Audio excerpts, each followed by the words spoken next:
What's the most inappropriate assignment a teacher has ever given? My phone buzzed during a client presentation with the number every parent dreads seeing during work hours. It only means something has gone horribly wrong at school. The secretary's voice was tight with barely controlled panic when I answered. You need to come to the school immediately. There's been an incident regarding your son Patrick with the Mother's Day celebration that requires your immediate attention. I apologized to my clients and drove to the elementary school, my hands gripping the steering wheel until my knuckles turned white. Patrick had never been in trouble before, and this was completely out of character for my quiet 8-year-old, who usually spent recess reading books about dinosaurs. The main office was in complete chaos when I arrived, with parents flooding in and the principal trying to manage what looked like a full-scale crisis. Their new teacher stood in the corner looking shell-shocked. Through the glass window of the conference room, I could see Patrick sitting at the table with his chin raised defiantly. Torn paper and destroyed crafts covered every surface like someone had detonated a craft store. Their new teacher launched into her explanation before I even sat down. Your son destroyed 6 weeks of Mother's Day projects that the children have been working on, including cards and painted handprints and clay sculptures that were supposed to be gifts. She pulled out her phone to show me a video she'd taken, and I watched my sweet Patrick systematically ripping apart every single card on the display table while his classmates watched in stunned silence. He destroyed everything right as parents were arriving for our special Mother's Day presentation where the children were supposed to read their cards aloud. The principal shifted uncomfortably in his seat while the teacher continued her tirade about destruction of property and traumatizing other students and how this would go on Patrick's permanent record. Patrick hadn't said a word yet, but tears were streaming down his face with his jaw clenched tight. Patrick, you need to tell me exactly what happened, I said softly while crouching down to his eye level. He wiped his nose with the back of his hand and took a shuddering breath before speaking. The teacher made Celia make a Mother's Day card, even though her mom died in that car accident where the truck ran the red light 2 weeks ago. The temperature in the room seemed to drop 10 degrees as Patrick continued. Celia's mom was everyone's mom too,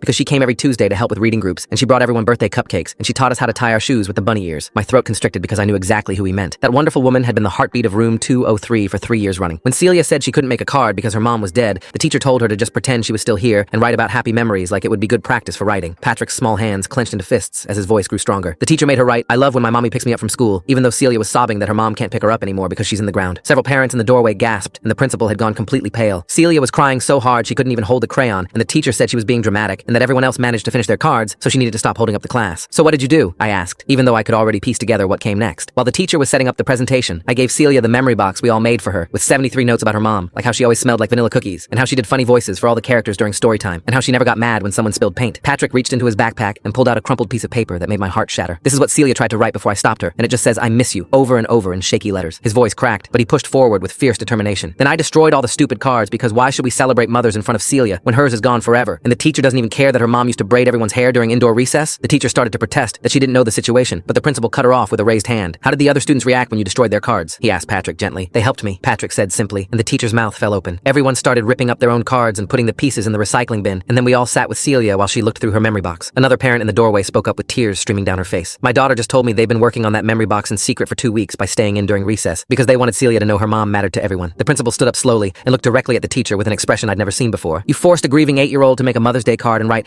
'I love when my mommy picks me up,' 2 weeks after we all stood at her mother's funeral?" The teacher stammered something about following lesson plans, but the damage was done.